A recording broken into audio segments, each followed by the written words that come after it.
What up, peoples? Matt Aguilar here, along with Connor Casey, and we're here for the new episode of the bonus round, which we're going to be talking a lot of wrestling, so apologies if you came for something else.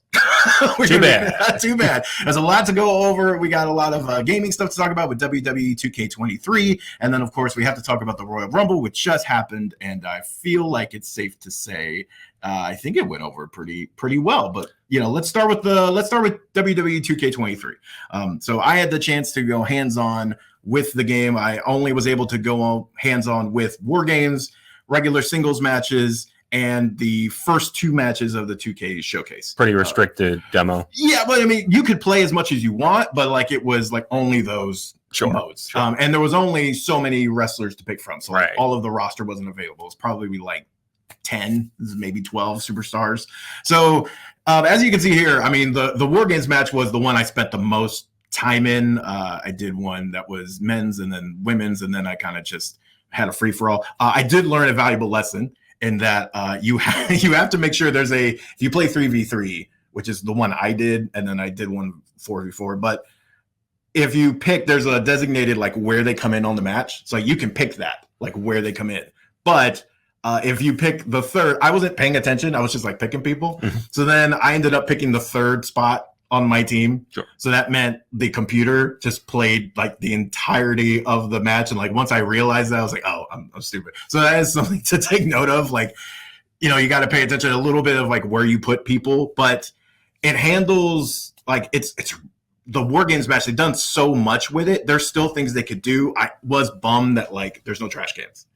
And I even talked to them about it a little bit, and they were we just couldn't quite figure out how to make that look like it needs to look and play like it needs to play. There's always next year's edition for that. Those who have watched War Games for a long time, there's a lot of iconic trash can moments in those games with Dakota Io and Io. Yeah. So that was a little bit of a bummer, but seriously, stop signs, chairs, tables, it all handles really well. There wasn't any in my demo. Now these are also running off of, really I think ours was all running off of Xbox. But I understand it's a pre-release demo, sure, but still no frame rate issues, no chugging when people were coming in. All this stuff was seamless, going up and down the ropes, going through.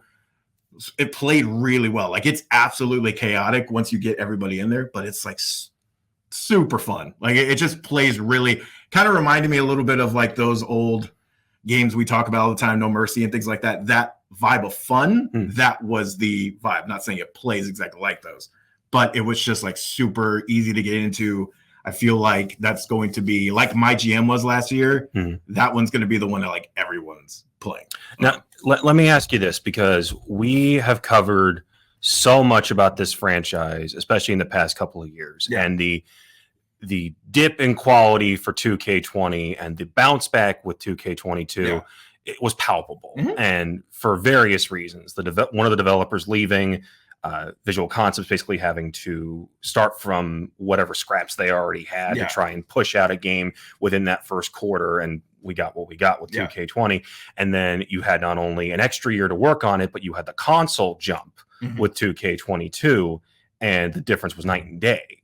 Now, let me ask you this, though. How different does this feel compared to last year? Because I have a point I want to make about this. As far as how it controls, handles, how it looks, in general? In general. It feels like a small upgrade in terms of that. Not a giant, it's not the jump from 2K22 to 2K20, right, at all. It's a small bump up. Everything feels a little smoother. The new pin mechanic I prefer, and I think it actually feels more natural. There's not a lot of everyone's animations feels tightened up. Again, with every recreation of a person, you can tell the ones they've had several passes on and the ones that are new, because we have a lot of new NXT people in this time around. So first time face scans are going to be, to me, you're going to kind of get the hit and miss. You're going to see some people that just that doesn't look like them, and you're going to get others that that looks dead like them. But the ones that have had time, you can definitely tell they look better, but not a giant jump at all. Sure, no. And I wasn't expecting one, but I thought about this because I was deep in the trenches of the SmackDown versus Raw era from 07 to 09. I poured hundreds of hours, me and my best friend, in all three of those games. Right. I remember the soundtracks anytime one of those songs comes on, immediately think back to all the matches we had. I think all the different game modes, the story modes, what have you. But then I thought about it, and I went and looked up the Metacritic scores for all of the 2K series when they made the jump in 2K12. Yeah. And I wanted to look at some numbers here, and I want to get your thoughts on this, starting with 2K12. And these are the PlayStation reviews, because in this house, we play PlayStation as God intended. All right, so we have, with 2K12, 72, then it's 76, 74, 62. That was the jump to the PlayStation 4 generation. 73, 69, 66, 77, 43, 2K20, 77 last year. Okay. I noticed a couple of things in that trend. Number one, random fluctuations in between years. Yeah. And I think a big part of that is because this is coming out every year, they feel the need to tinker with certain systems. And sometimes that's fine. You mentioned the pin system this year. I think that's going to go over very well. Sometimes it blows up in your face. Yeah. And the other thing I noticed was nothing was above 80. Right. Something that in the THQ era, not a problem. Now I understand that Metacritic is not the end all be all when it comes to evaluating how good these games are, but it's a good shorthand, kind of like Rotten Tomatoes. It is.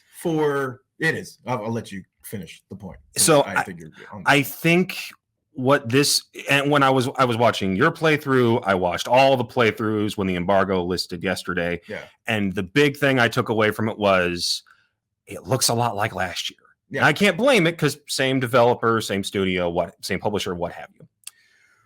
But I think that this franchise would benefit so much from breaking away from the same problems that Madden, FIFA, NBA 2K always run into every year, which is how do you justify the annualization of these games? Yeah. And I think if they were to put out one game, either at the start or end of a particular game generation, and then dedicated so much time to that game, where it was, let's put out DLCs, let's put out patches, let's have roster updates on a consistent basis. Yeah. I think you would get games that are put in such higher regard than the ones that pump out every year. Because let's be honest, as much as we talk about these games, when you ask someone, okay, what are the best wrestling games? 2K doesn't come up that often. It's typically your No Mercies, your WCW NWO Revenge. Some of that's nostalgia. A lot of that's nostalgia. But I also think it's just quality, because some people will still go back to those games. Some will still go back to SmackDown Here Comes the Pain. Right. Some will go back to SmackDown vs. Raw 07. Again, it's nostalgia, but I also think that it's a matter of, if I go play today's game, A, it doesn't feel that different from what I was playing 10 years ago. And B, they've tinkered with it so much that it's almost too complicated at this point. I got the free download code for 22. Yeah. I played it for an hour, and I'm like, in some ways this feels like how it used to feel, and in other ways it's too complicated, and I'm bored. And I think that's a problem. And I think it doesn't necessarily need to go the route of like Zelda, where there's one game a generation, and when you think of the Nintendo GameCube, you can name the Zelda game that is associated with that generation of console. Yeah. Same with the Wii, same with the Switch. Yeah. And Lord only knows what they're doing with Tears of the Kingdom. Yeah. But I think that's coming toward, that one was at the start of the gaming generation, one was at the end. I almost wish they would space it out. They don't need to space it out that far, where it's every 6 to 7 years. Right. But at least go the Forza Horizon route, where it's every other year. Right. Because I think about what happened with 22. Think about how many of the DLC packs came out in those months afterwards. Yeah. There really wasn't a change in quality of the game. It was just roster packs with characters that, let's be honest, could have been in when it launched. Yeah. And then I think of the Cody Rhodes situation, where how cool would it have been if the day after he showed up at WrestleMania, he was available to be played in the game? Oh yeah, if they had scanned him in and had him ready to go. Yeah. And I'm not saying, how quickly he signed versus how quickly he showed up, it's not really feasible. But imagine within a month they said, hey, Cody's on Raw tonight, and you can go play him in the game right now. Yeah. And he's going up against Austin Theory, who has an updated gear to make it look more current, as opposed to, because I'm telling you right now, when 2K23 comes out and we look at the roster, we're going to go, oh, this is how it looked last March. Yeah. Whereas with the NBA 2K series, if I go put it on right now, the lineup they've got for the Lakers matches what they played this week. Yeah. Because they update that thing constantly. Yeah. Any thoughts to all this? So, well, okay. So I think every other year is a sweet spot. Now, as those other franchises have shown us, that is just not going to ever happen. Sure. I'm not saying it's this not will financially happen. Feasible for them because the bar is already set. So they already have budgets, right? Of going like, well, okay, well, we know we're going to make this much from here. That's why 2K20 hurt so much, was because they had forecasts and then they had to like bring them in. So I like now that it's set, it's very much like when games were $60 and then finally made the jump to 70 and like everyone lost their mind. But like that became the standard. That's why now when like things seem to be like the next generation will probably be 79, right? Which honestly is actually the standard now. Just the version everybody buys is typically 79 now, like because it's typically the deluxe, and then they have whatever that next jump is. That's when like only the hardcore buy. The 120 with the steel box. But they offer the 69 now. That's your standard, whatever. But most people kind of do the jump, right? So really, sneakily, it's actually 79 already. And when you talk about the finance stuff, I get the desire to want to have to put something out every year, because then in those financial reports, they can say, we made this much off of gaming this year. Yeah. But let me ask you this. Would you rather make $5 million over 4 years or $750,000 every year? Over time. Okay, number one, I was promised there would be no okay. Try it like this. God of War Ragnarok sold 11 million. Sold 11 million copies. Yes. Now, if they put out a God of War every year and they only sold one copy, right? Then they only sold 1 million. Right. You would have made more. You made more money by taking more time. True. And putting out a better quality, as opposed to let's just focus on the quantity. Right. I agree with you, but sports franchises have always been held to a different regard in this industry. But what's the number one complaint of Madden? I get it, but they still buy it. So it doesn't matter. If they vote with their wallets and they buy it, it doesn't matter. They want the new. And it's funny because Madden 2K20, I love the NBA 2K franchise. But you're right. Like they do the thing of, let's tweak systems that maybe necessarily don't want to be tweaked, which in 2K23's defense, they got a lot of rave reviews for 2K22's foundational game plans. So they didn't mess with a bunch. Right. And it's crazy because I'm seeing it, because I see a lot of that same sentiment online of like, hey, it doesn't look a ton different. But then I also see like, but that's okay, because like I really like that thing and they were able to add other stuff, right? So it's a balancing act. Sure. I do like, I would obviously love a bigger jump. I always just love a bigger jump.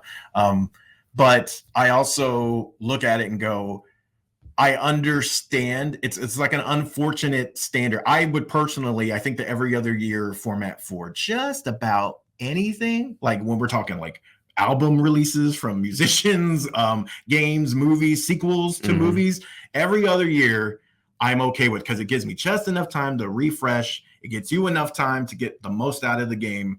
I've always been one that has struggled with understanding why the wrestling games can't do roster updates like NBA. Now, I know some of that comes from just the length of, every LeBron James, taking one of the most high profile people in an NBA game, is not getting the amount, to me. I don't know how the comparison is. He's not getting a full entrance before he comes down to the ring. He doesn't have his own music. He doesn't have his own several attires. He's wearing one of two jerseys, right? Like there are things that I don't necessarily think cross over in how they're developed. I remember them talking about The Fiend, right, when he was introduced, and it was a big thing that like the WWE team really wanted him in the game because they wanted to capitalize. Sure. And I remember them telling me like that took moving mountains to get him in the game. And that was like a thing from WWE of like, we really want him in. Can you fit him in? And they shoehorned him. Like they did everything they could to bring him to that game. But that was like moving mountains. It took a lot. I don't know how Cody goes. But I also think I'll give you an example. Yeah. A year ago, the Judgment Day did not exist. Right. Now they are a staple of Raw. Mm-hmm. If the game comes out and there's no Judgment Day, and there's no updated look to Rhea, to Finn, to Priest, Dominic's change is fairly new, but it's not like he completely transformed his body. He wears a bandana and sunglasses and swoops back his hair now. I feel like that's a feasible day one update of, hey, here's the Judgment Day. It's gonna look weird if we play the game and it's Rhea circa early 2022. I see those are the changes I think should be possible because or even if it's not a day one update, give me in the first DLC pack you release. If you've already got stuff scheduled out for patches and all that, cool. Make that update. Hey, here's some cosmetic changes to Rhea. Here's some cosmetic changes to several people on SmackDown have changed up looks or whatever. Sure. I understand you can't do some wrestlers have new gear every time they appear. I understand you cannot do every single one. But some of those big changes, absolutely. Like, I think I also feel that way about like titles. I feel like on that update, there should be some way to like do a title pass of like, okay, who is the current IC champion? Who is the current, United States? I understand they can't keep up all the time because like we've seen titles change hands all the time. But like there should be some kind of barometer, whether it's a month, 2 months, whatever, to like, hey, we're doing a sweep and we're getting all the updates. I have always struggled with like understanding like why that's not possible. I'm not saying that it's not, or I'm saying that I don't understand either. We know this. So there's a lot of stuff out of my league that I don't understand, and they're probably looking at me right like, oh, it's not like this. And I get it. I understand. I'm not exactly qualified to speak on programming, but I will say that has always been something I struggle with. Of like, why can't we get more accurate, things? 2K22, I always give a pass because no one expected half the roster to be released before that came out. And ironically, it's actually pretty accurate now because half of them have come back. Yeah. So now like, Triple H was like, I don't like how my roster is outdated. Now it's updated again.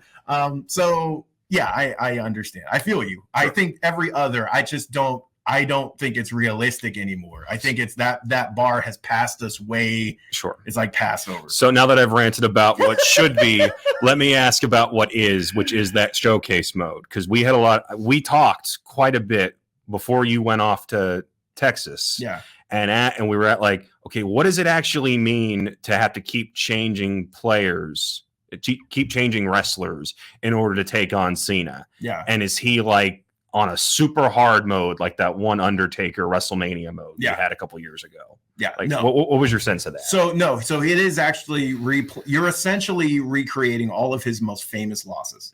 So he's not super powered. I actually kind of like how they did it. So like, how the steps populate where it's like, hey, here's your next objective. This is the next move you would do, and this is what happened. They're like personalized. So he's actually telling you like Rob Van Dam, like at this point, like sent me over and it like hurt like hell. Like he's the little things are like very personalized. Here's what happened to me next.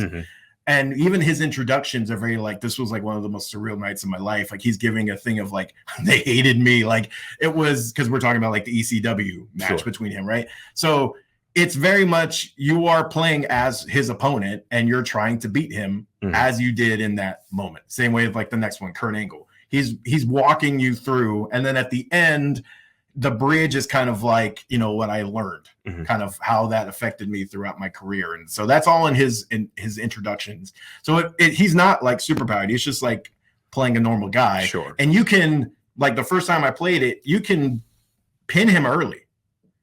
And like the game doesn't penalize you because like it just ends and you're like, okay, cool. And then you move on to the next thing. But there's unlock tiers. So like the further down the list you get, the more stuff you unlock for that mode. Sure. So it doesn't penalize you, which I liked. And then the other big question we had was a couple of his most famous losses are to CM Punk and Bryan Danielson, who are not with the company anymore. Right. How did they approach this? Because I know you asked them about it. I did ask them about it. They essentially said that, there are people and there are matches that they knew ahead of time they would not be able to recreate. Like they just knew those were kind of off limits.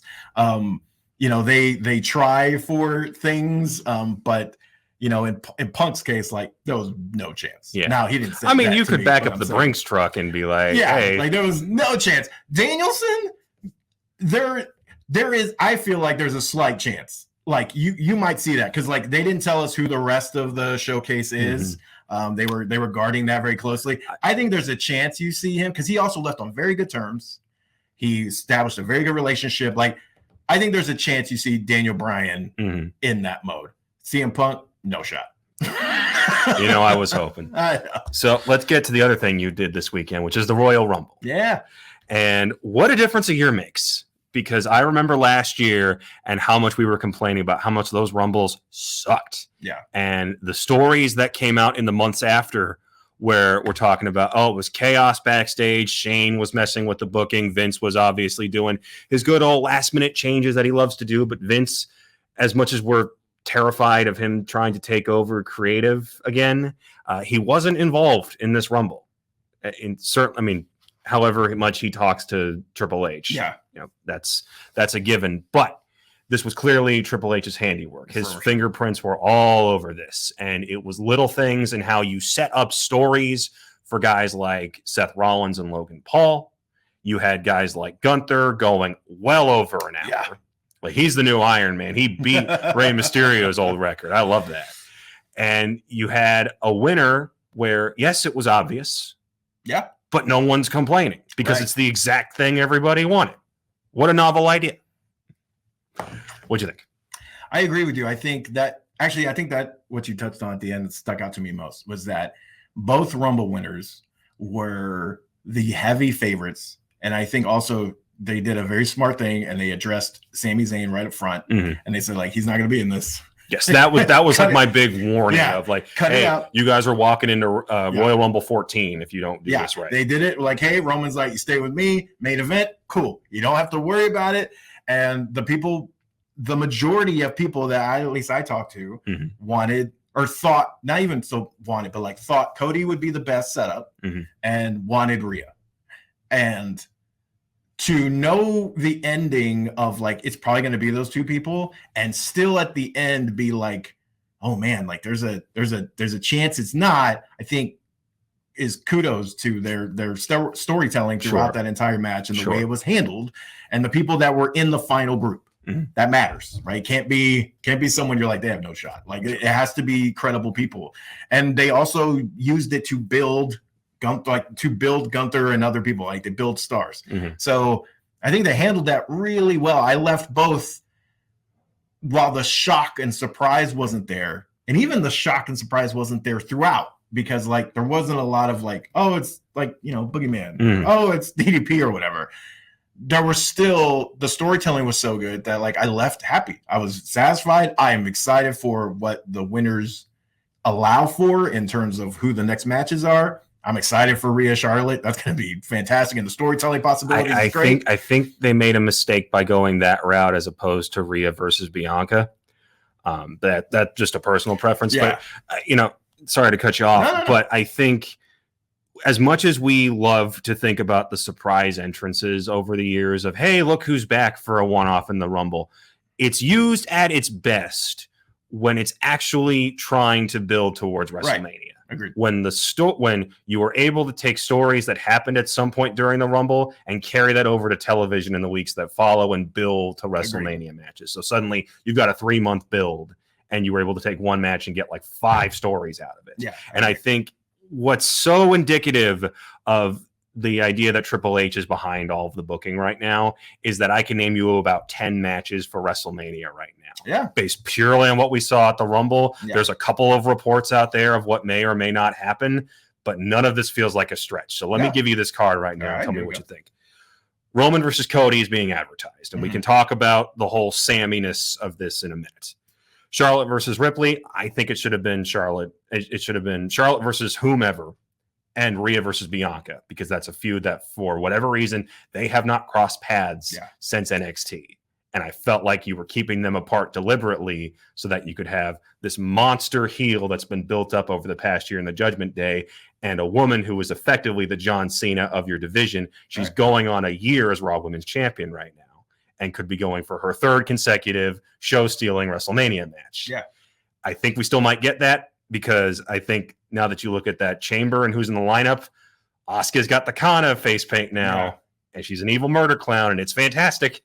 So I think that's where we're going with that third one. Finn Balor versus Edge inside Hell in a Cell. That's the report. They're obviously picking that right up where they left off. Seth Rollins versus Logan Paul. It will be better than it has any right to be, but that's because Seth is one of the best in the world, and Logan's going to have Shawn Michaels walking him step by step through the match a month in advance. Gunther versus Sheamus versus Drew McIntyre. This report dropped this week. Holy crap. Yeah, that's going to be amazing. Sami and Kevin Owens versus the Usos for the undisputed tag titles. Brock Lesnar versus Bobby Lashley, part 3. Yeah, that's going to be good. Austin Theory versus John Cena, if he has the time. If not, Theory versus Johnny Gargano. I got no complaints. I'm good with that. And Dominic Mysterio versus Rey Mysterio. Rey needs to take that prison rat son of his and knock some sense into him. It's going to be good. That's a great card. There, that's a great card. But I think the one conversation folks are having right now, and I'm writing about this coming up here next week on Comic Book, so you guys can read my full thoughts on this. But some people are starting to compare the Sami situation to Daniel Bryan leading up to WrestleMania 30. And I don't think those comparisons are necessarily fair. And Sami himself mentioned this in an interview with Ariel Helwani. Fantastic interview. Sami doesn't think that there was going to be any sort of backlash like there was with 30, partially because he doesn't think the fans are going to be as ravenous this time. And I think it's for a more distinct reason. And it's that with the Bryan situation, they kept teasing us with him being world champion. He literally won the belt twice. And they kept pulling it off of him, and then tried to move him away and go Randy Orton, Batista for whatever reason. We've seen don't let whatever WWE was trying to tell you. We've seen what that card was supposed to be. He was supposed to be in a nothing U.S. championship match with Sheamus. Whereas with Sami, the story has never been, hey, he needs to win the world championship at some point. It's been, he needs to find a place where he feels like he belongs. The what made him a babyface amongst the bloodline was that we all kind of relate to that story, where it's like we just want to find a group that we can call our own, and friends that we feel like actually accept us. Agreed.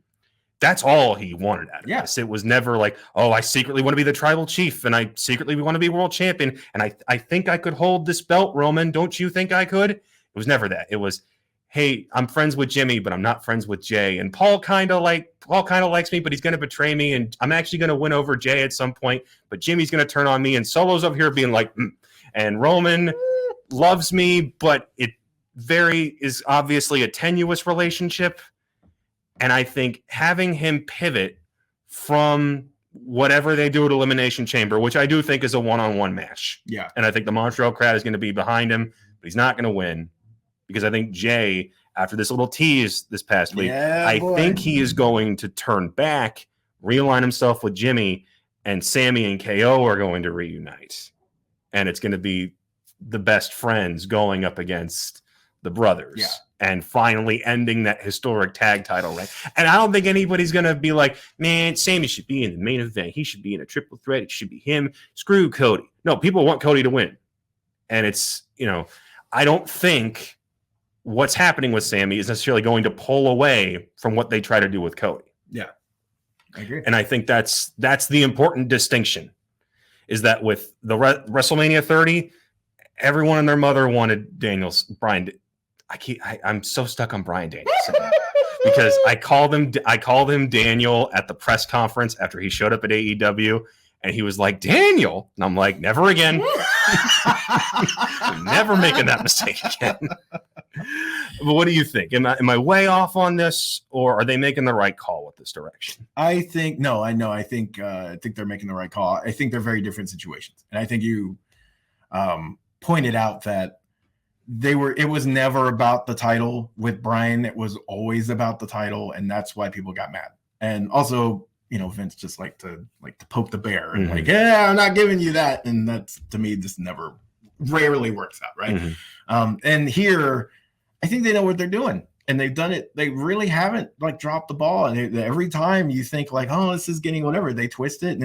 And the moments what really sold it was like Owens in the after match beatdown. Because like even before the match was over, like his reaching for Sami and like all that, boy, that just hits the heartstrings, and Sami's played that so well.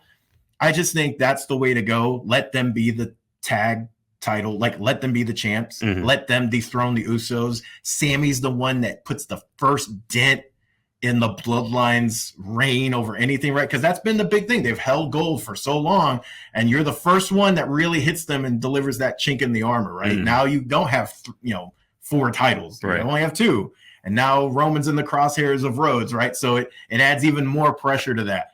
I think that's the way to go, and I don't think they'll get the backlash. I think they've handled it really well to this point. The only backlash I'm going to give them is if Cody wins the titles and they don't split them up immediately, because good Lord, does Monday Night Raw need a world champion that shows up every week. I will say it's done wonders for the U.S. title.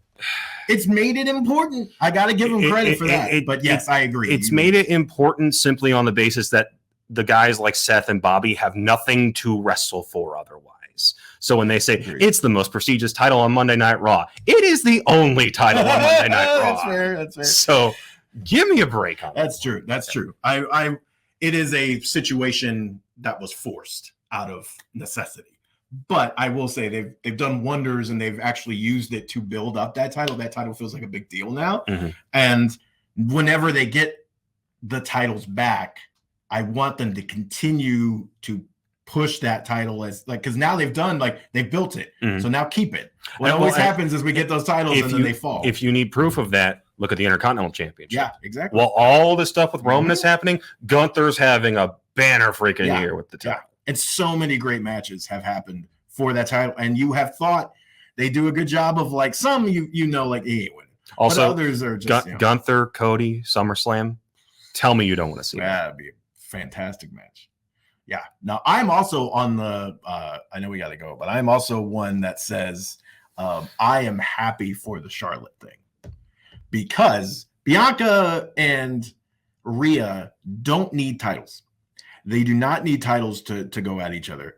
Rhea will be, because you got to remember, Rhea is she's a heel, but she's a loved heel. Bianca is like Teflon babyface. Does not need that rivalry. Fans have been waiting for that for so long. I don't think it needs to be surrounded around a title. If you want to, great, but I don't think it needs a title. What I do think Rhea needs is Rhea has come so far. People are behind her. It is time to put the Charlotte monkey they're trying off the back. They're trying to make good on the mistakes with WrestleMania 36. And I think that's the right way to go, because Charlotte, somehow, she's even surprised, came back as a face. Now, I know a lot of that has to do with Ronda, but that has even surprised her and I've watched SmackDown since, right? Like that reception is still there. They like her as a face. We'll see how long that lasts, but why not take advantage of it? You're going to actually elicit the people who are very much invested in Charlotte as a face right now are just going to feel more that way. You can then move her over to Raw. It's not going to last, because every attempt they've made to make Charlotte a face, it doesn't have to last though. Falls flat. I know, but it doesn't have to last, because Bianca has said one of her dream WrestleMania matches is Charlotte. Sure. And that's the last horsewoman she has to beat before she completes all 4. And that feud doesn't need a title either. You can. If Bianca has the title, you can absolutely run that. Charlotte wants gold again. The problem is they don't need titles. You've got Charlotte, who is a magnet for a championship. Right. They don't seem to know how to book her without a title. I agree. But and Bianca is John Cena right now. But it's always going to be around. If the title is not there, though, that storyline doesn't suffer. No. You can still tell that story. And she can, the whole thing is I'm going to claim all 4, right? So Rhea then has the title that she should have never freaking lost. That whole thing was trash. So I think those storylines are compelling on their own. You get to move Rhea into a true next chapter, however you want to book her, face or heel or whatever. And then Charlotte can move on to do whatever she wants to do. She's shown that she can bounce back from a face turn to a heel very quickly. She can do it in a matter of she's a flair. It's an art form at this point. Yeah. So even if this doesn't last, that's okay. You can still move her over into another, and then you have your long-term feud between those two. I think I'm excited. Plus, people don't remember that match ruled. Rhea versus Charlotte at WrestleMania. It was at the start of the pandemic, right. So it was very much hurt by there was no noise. Right, there was no noise, but their match was great. And so I'm excited to see that on a proper stage, have them actually be in front of a crowd, and people get to see what those two can do. So I'm excited for that. Well, I know we ran over time here, but I had some thoughts, and I was going to get my money's worth. Before y'all get out, we're gonna go here. Of course, you can find our full proper show over on the Comic Book Nation YouTube channel. You can also find it on Apple Podcasts, Spotify, and all the places you listen to your podcast. Make sure to check here and let us know on our Twitter feeds and comments what you think, what you want, your matches that you want for WrestleMania, and we'll be back next time. Peace.